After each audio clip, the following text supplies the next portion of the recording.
Child recently had a stroke and needed constant care. This mother is a widow and couldn't afford to quit her job. And there was a well-respected facility not far from where she lived that took care of disabled people. But when she inquired, she was told that there was a 10-year waiting list to get in. She didn't know what she was going to do. This mother wasn't raised in church. She didn't have any kind of spiritual background, but through watching us on television, she had come to know the Lord. She heard me talking about acceleration. In her own simple way, with a childlike faith, she said, God, they said it's going to take 10 years to get my child in. But Lord, I believe that you can make it happen sooner. 3 weeks later, the facility called back and said, we've had an opening come up unexpectedly. We'd love to have your child. What could have taken 10 years, God did in a fraction of the time. A set time of favor.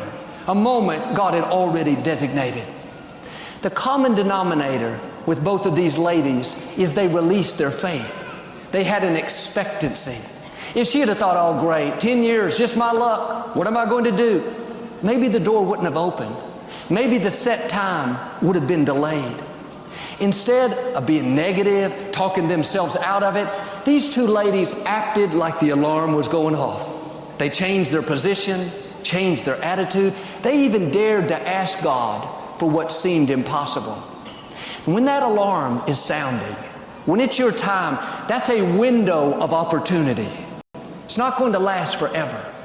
Don't let the negative voices convince you that you're never going to get well, never get out of debt, never get your child and too many people in front of you.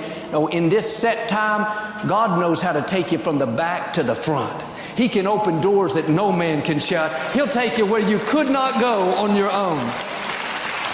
My father had a sister named Mary, and for years she struggled with a condition that caused her to have violent convulsions and terrible headaches. It was so bad that it was crippling her life. And at one point, she started having these hallucinations, and her mind became unclear. She'd been in the hospital for a long time, and they finally sent her home. She couldn't recognize people. She couldn't feed herself. She had to have 24-hour care.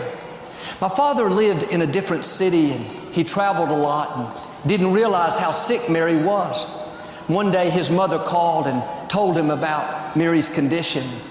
He was scheduled to go out of town the next morning, but while he was praying, he heard God say to him, not out loud, but this distinct phrase right down in here, the hour of Mary's deliverance has come. He heard what God said in Psalm 102, the set time for Mary's healing is here. Instead of taking his planned trip, that morning he drove from Houston to Dallas where Mary lived. And when he went in her room, it was dark. The shades were pulled, very depressing. Mary didn't recognize him. Her hair was matted, her eyes glazed over. Something rose up in my father. Not just a boldness, but a holy anger. Like the scripture says, in this set time, God won't sit idly by. He'll rise up against your enemies. My father could feel that power rising up through him.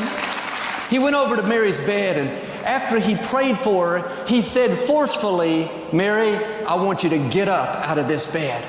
All of a sudden, Mary sat straight up. She had not walked in months, but that moment she got out of the bed and was able to walk through the house. Her mind cleared up. She was able to talk to my father. That day, she went to the table and fed herself. She no longer needed her medicine, no longer needed the 24-hour care, totally healed, a moment of favor. My father asked her later, Mary, why did you get out of bed so suddenly? She said, because I heard God tell me to get out. He got a laugh and said, no, Mary, it was me, I said it. She said, no, John, I heard the voice of God telling me to get out of bed. He said, Mary, I was standing right there. I'm telling you, I'm the one that said it. She said, listen here, John, I know what I heard, and I heard the creator of the universe, the Most High God, telling me to get out of bed. And when I heard that, every chain was broken off of me. Every fiber of my being came back to life. Friends, when it's your set time, all the forces of darkness cannot hold you back. Our God is more powerful than any sickness, any addiction, any depression, any person, any hater. Every chain will be broken. Every stronghold will come down. Every limitation will be loosed. The Creator of the universe will make you come alive. He'll push you into your destiny.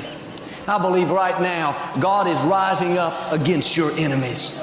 He's rising up against that sickness, that legal problem, that spirit of lack and struggle. Those forces are being broken. Your destiny is being released.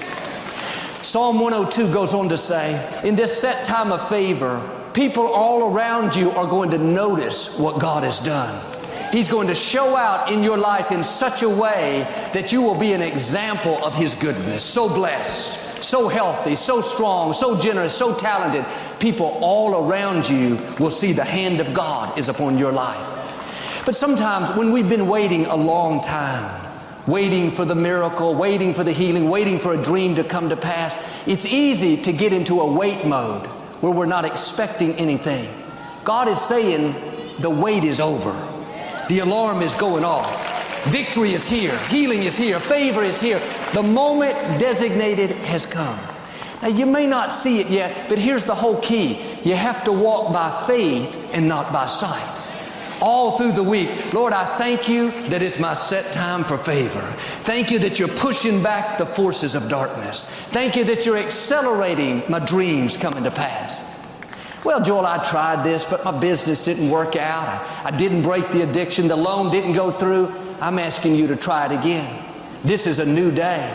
In this set time of favor, God is not going to sit idly by. This time, He's going to arise and fight your battles. This time, He said He'll get off the throne and do what you could not do.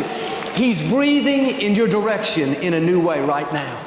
It's your time to possess the land. If you'll do this, I believe and declare God is going to show out in your life in a new way. You're going to see new levels of influence, notoriety, a bigger platform.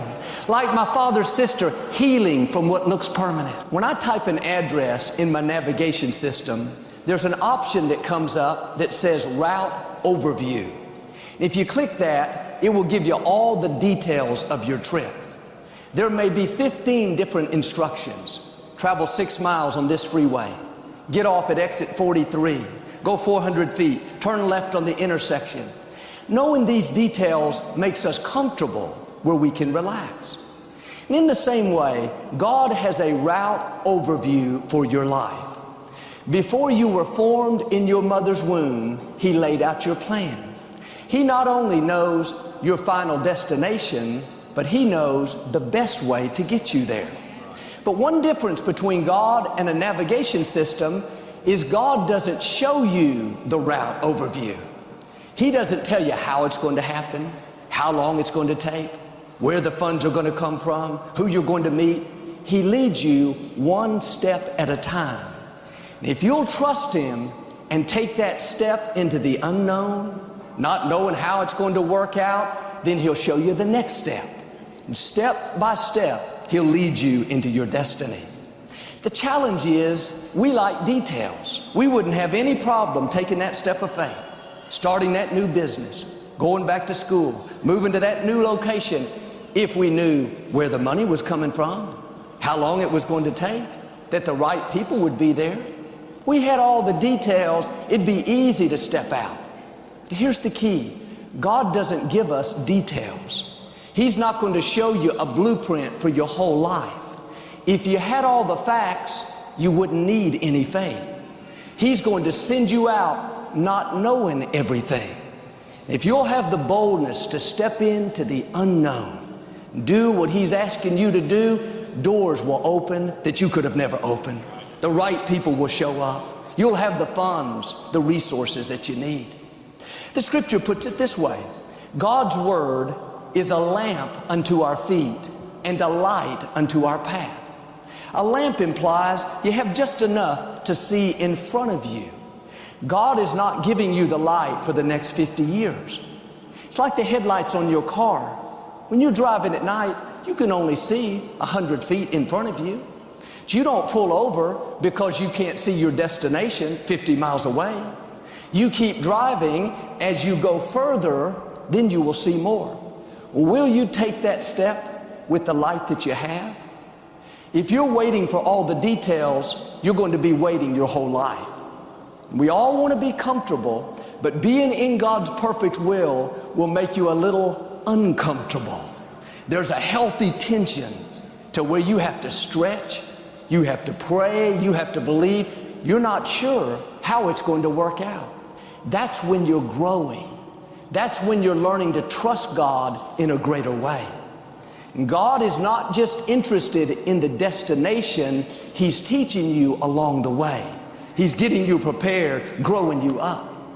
On purpose, God will put us in situations where we're over our head, where our friends can't help us, where we don't have the experience. And too often we shrink back and think, I'm not going there. I'm not qualified. I'm too nervous. What if it doesn't work out? God knew you would be nervous. He knew you wouldn't feel qualified. That's a test. Are you going to talk yourself out of it? Are you going to let the fear of what you can't see hold you back? Or are you going to be bold and step into the unknown? In the unknown is where miracles happen. In the unknown is where you discover ability that you didn't know you had.